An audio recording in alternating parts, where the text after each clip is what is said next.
कहाँ तो इंतजार हो रहा था बारिश का, और जब बारिश आई तो तस्वीरें हैरान करने लगी। सड़कें धंसने लगी, गाड़ियां डूबने लगी, सड़कों पर रेस्क्यू ऑपरेशन चलाया जाने लगा और एयरपोर्ट की छतें गिरने लगी। लेटेस्ट तस्वीरें गुजरात के राजकोट से हैं। यहाँ मॉनसून की बारिश हुई तो हिरासत में बने अंतर्राष्ट्रीय एयरपोर्ट की कैनोपी का एक बड़ा हिस्सा बारिश में गिर गया। हवाई अड्डे के बाहर जिस हिस्से की छत गिरी वहां पर यात्री पिकअप और ड्रॉप होता है। गनीमत रही कि जब ये छत गिरी तो वहां कोई नहीं था। तस्वीरें हैरान भी करती हैं और सावधान भी, क्योंकि 3 दिन में 3 शहरों में एयरपोर्ट की छतें गिर गई। शुक्रवार को दिल्ली में इंदिरा गांधी इंटरनेशनल एयरपोर्ट पर टर्मिनल 1 की छत का एक हिस्सा गिर गया, जिसमें एक शख्स की मौत हो गई, 4 लोग घायल हो गए। गुरुवार को जबलपुर में डुमना एयरपोर्ट का शेड एक कार पर गिर गया। 3 दिन में 3 एयरपोर्ट पर बारिश की वजह से हादसे हुए तो फ्लाइट से सफर करने वाले परेशान हो गए। सर्विस के नाम पे कुछ नहीं है, ना कोई ऑनलाइन आ रहा है।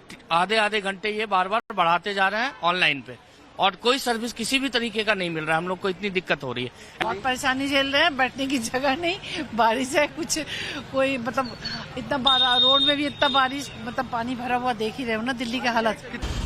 मॉनसून की शुरुआत बारिश में कहीं एयरपोर्ट की छत गिर रही है तो कहीं पुल धराशाही हो रहे हैं। बिहार में 11 दिनों के अंदर 5 पुल गिर चुके हैं। ताजा मामला मधुबनी जिला के झंझारपुर का है, जहां निर्माणाधीन पुल के 2 पिलर के बीच बीम का हिस्सा गिर गया।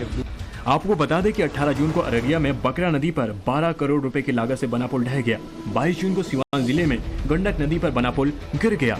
23 जून को पूर्वी चंपारण में करीब 1.5 करोड़ रुपए की लागत से बन रहा निर्माणाधीन पुल ढहा।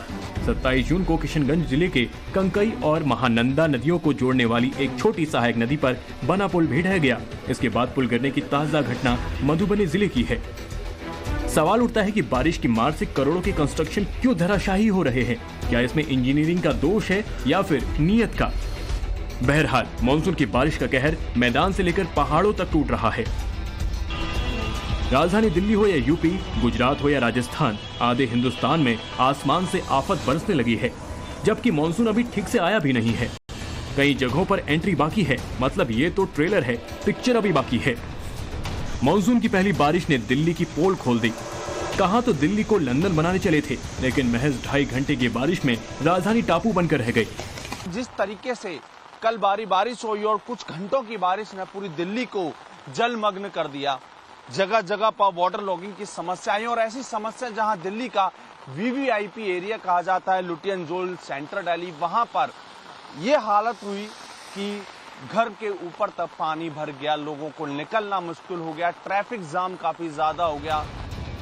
राजधानी दिल्ली में बारिश ने 88 साल का रिकॉर्ड तोड़ दिया। मौसम विभाग के मुताबिक शुक्रवार सुबह 8:30 बजे तक सफदरजंग पर 288.1 mm बारिश रिकॉर्ड की गई, जो 28 जून को 1976 के बाद 88 सालों में जून महीने की 24 घंटे में सबसे ज्यादा बारिश है। जबकि दिल्ली के अन्य इलाकों में लोधी रोड पर 193.8, रीज में 150.4, पालम में 107.0 और आया नगर में 66.6 mm बारिश हुई।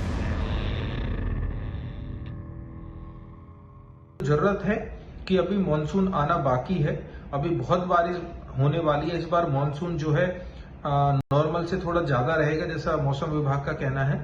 तो इसके लिए कुछ उपाय किए जाएं, अगली कुछ बारिशों से पहले ही अगर कुछ हो सकता है। उसके अलावा लॉन्ग टर्म प्लान बनाए जाएं, ज्यादा से ज्यादा कंक्रीट को हटाया जाए, जहां आवश्यक है केवल वहीं पर कंक्रीट को रखा जाए, और एक्सपर्ट्स के सुझाव से इसके ऊपर काफी काम हो। ड्रेन्स को बेहतर किया जाए और इसके लिए एक्सपर्ट से ओपिनियन लिया जाए। बारिश ने रिकॉर्ड तोड़ा तो सरकारी सिस्टम ने भी दम तोड़ दिया। माना कि बारिश बहुत ज्यादा हुई, लेकिन राजधानी दिल्ली के हालात पहली ही बारिश में इतने बुरे हो जाएंगे ये शायद किसी ने सोचा नहीं था। कुछ ही घंटों की बारिश में दिल्ली के हर इलाके जलमग्न हो गए। कहीं गाड़ियां सड़कों पर तैरती दिखी तो कहीं अंडरपास में पानी भर गया। मिंटो रोड, मूलचंद, ITO, आजाद मार्केट, कोई ऐसा इलाका नहीं बचा जहां बारिश का पानी मुसीबत न बना हो। दिल्ली सरकार और नगर निगम के सारे दावे फेल हो गए। मॉनसून की पहली बरसात ने दिल्ली में 8 लोगों की जान ले ली। पहली 1-2 बारिश में ही दिल्ली में हाहाकार मच गया है, क्योंकि दिल्ली में पानी को संभालने का कोई व्यवस्था या मैकेनिज्म उस तरह से बना ही नहीं है, जितनी वहां पर आबादी है, जितना बड़ा वो शहर है। तो ऐसे में हल्की सी बरसात में ही वहां पर इतना ज्यादा जल भराव हो जाता है, इतनी बुरी स्थिति हो जाती है, यातायात पूरी तरह ठप हो जाता है। और ये इस बार ही नहीं, हर बार इस तरह की स्थिति होती है। लेकिन गवर्नमेंट एजेंसीज जो हैं फ्लड मैनेजमेंट के लिए कुछ उपाय नहीं करते हैं जितना उन्हें करना चाहिए मानसून से पहले। भारी बारिश के बाद राजकोट शहर का हाल आपके सामने है। तस्वीर नंबर 1, अंडरपास में पानी भर गया। जो अपनी गाड़ियां लेकर अंदर घुसे वो फंस गए, गाड़ियां बंद हो गई, लोग मशक्कत कर रहे हैं। तस्वीर नंबर 2, बारिश की वजह से एक पेड़ गिर गया, जिसकी चपेट में कार आ गई। गनीमत रही कि कार में कोई शख्स मौजूद नहीं था, नहीं तो बड़ा हादसा हो सकता था। तस्वीर नंबर 3, एक दूसरी जगह एक बाइक पेड़ की चपेट में आ गई, बाइक का चकनाचूर निकल गया। शहर के हालात ऐसे बिगड़ गए हैं कि 2 अलग अलग पुल को आवाजाही के लिए बंद कर दिया गया है। सड़कों पर जल जमाव की स्थिति पैदा हो गई है। यूपी के पीलीभीत का हाल देखिए, बैंक के अंदर पानी भर गया है। ऐसे हालात में ही बैंक कर्मचारी और ग्राहक बैठे हैं। अगली तस्वीर में यहाँ की सड़कों का हाल देखिए, कई फीट तक पानी भरा है, कारों के पहिए डूब चुके हैं। 2 पहिया सवारों को खासी परेशानी हो रही है, किसी की स्कूटी बीच पानी में खराब हो गई। ये हाल है शहर की मुख्य सड़कों का। हालात खराब होने से मार्केट पूरी तरह बंद पड़े हैं, दुकानों के अंदर पानी घुस गया है। नगर निगम दावों की पूरी सच्चाई सामने आ गई है। स्थानीय लोगों का आरोप है कि नालों की सफाई और मरम्मत के लिए राज्य सरकार की तरफ से 9 करोड़ रुपए दिए गए, लेकिन सब घपलेबाजों के हिस्से में चले गया। संभल जिले के गाँव का भी बारिश के बाद बुरा हाल है। गलियां पानी से लबालब हैं, घरों के अंदर पानी घुसा है, लोग घरों में कैद रहने को मजबूर हैं। जो बाहर निकल भी रहे हैं उन्हें कहीं आने जाने में कितनी परेशानी हो रही है वो इन तस्वीरों से अंदाजा लगा सकते हैं। बाइक का पूरा पहिया पानी में डूब गया है। ऐसे में स्थानीय लोग ट्रैक्टर के सहारे पानी को पार कर रहे हैं। आसपास का इलाका थोड़ा ऊंचा है और जल निकासी की प्रॉपर व्यवस्था न होने के चलते ये पानी यहाँ बरसात का भर गया है। तो हम लोग तत्कालिक रूप से यहाँ पे एक नाला खुदवा के थोड़ा यहाँ से 1 किलोमीटर दूर पे एक झील है, उधर ले जाने का प्रयास कर रहे हैं। 2 जेसीबी लगा के नाला खुदवाया जा रहा है। उम्मीद कर रहे हैं कि नाला खुदते ही ये तात्कालिक रूप से दूर हो जाएगी। अयोध्या में भी पहली बरसात ने प्रशासन की पोल खोल दी। रामपथ पर बारिश से सड़कें धंसी, जिस पर एक्शन भी हो गया। हालांकि बारिश से कई जगहों पर जल जमाव है, जो आने जाने वालों के लिए मुसीबत बना हुआ है। राजस्थान के धौलपुर का हाल देखिए, महज 1 घंटे की बारिश के बाद सड़कें तालाब बन गई। कोई भी सड़क नहीं बची है जहां पानी ना भरा हो। गलियों से लेकर मुख्य सड़क तक पानी अपनी रफ्तार में बह रहा है। रोजाना के कामकाज के लिए निकलने वाले लोगों को खासी परेशानी हो रही है।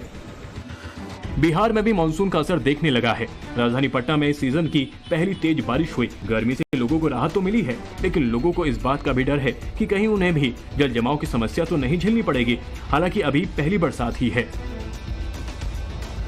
लोगों को बड़ी राहत इस गर्मी से पटना में मिली है, लेकिन साथ ही साथ अब डर फिर एक बार वाटर लॉगिंग का भी है, क्योंकि पटना में लगातार अगर बारिश होती है, लगभग 1 से 2 घंटे अगर लगातार बारिश हो जाए तो पटना में जबरदस्त वाटर लॉगिंग अलग अलग जगहों पर देखने को मिलता है। तो ऐसे में वो समस्या तो लोगों को झेलनी ही पड़ेगी। लेकिन राहत की बात है कि जो बारिश हो रही है उससे गर्मी में बड़ी राहत लोगों को मिली है। लोग राहत की सांस लेंगे, क्योंकि बहुत ज्यादा उमस और गर्मी पटना में थी। बिहार के कटिहार में बाढ़ का खतरा मंडराने लगा है। महानंदा नदी में पानी का लेवल बढ़ने लगा है और तेज धार की वजह से किनारों पर कटान भी बढ़ गया है। आसपास के गांवों को अलर्ट कर दिया गया है। साथ ही प्रशासन भी तैयारियों में जुट गया है।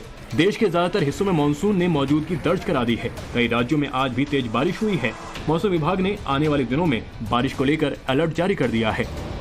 अगले 24 घंटे की बात करें तो पहाड़ी राज्य हिमाचल और उत्तराखंड में भी भारी बारिश की आशंका है, जबकि मैदानी इलाकों में यूपी, छत्तीसगढ़ में भी कई इलाकों में बारिश होने की संभावना व्यक्त की गई है। उड़ीसा के कई जिलों में भारी बारिश की आशंका को देखते हुए अलर्ट किया गया है। 30 जून से 1 जुलाई के बीच पंजाब, हरियाणा, चंडीगढ़ और दिल्ली में भी भारी बारिश हो सकती है। MP, गुजरात और राजस्थान के पूर्वी हिस्सों में 3 जुलाई तक भारी बारिश को लेकर अलर्ट जारी किया गया है। देखने को मिलता है कि जब मानसून पहुंचता ही है उस समय जो एटमॉस्फेयर हमारा काफी अनस्टेबल ही होता है शुरू में, और टेम्परेचर्स भी हाई रहते हैं। जैसे आप देख रहे हैं कि अभी 19-20 तक जो अच्छे खासे टेम्परेचर थे, 18 तक जो है, तो ये जो एनर्जी है वो यूज होती है एक तरह से, और जो थंडरस्टॉर्म एक्टिविटी शुरू में जो है मानसून फ्लो के साथ जो है वो अच्छी खासी मिल जाती है। तो उसमें आप देखते हैं कि जो शॉर्ट ड्यूरेशन में 5-6 सेंटीमीटर बारिश मिलना, 7 सेंटीमीटर बारिश मिलना विद इन आवर जो है, और उसकी वजह से कहीं ना कहीं फिर जो लैंडस्लाइड या फ्लैश फ्लड है, ऐसी चीजें कहीं कहीं पर हिल्स में विशेषकर वो देखने को मिल जाती है। जून के जाते जाते देश में मानसून ने अपना विकराल रूप दिखाना शुरू कर दिया है, और ये तो अभी शुरुआत है। मानसून जब पीक पर होगा तब हालात कैसे होंगे इसका अंदाजा खुद लगा लीजिए। ब्यूरो रिपोर्ट, टाइम्स नाउ, नव भारत।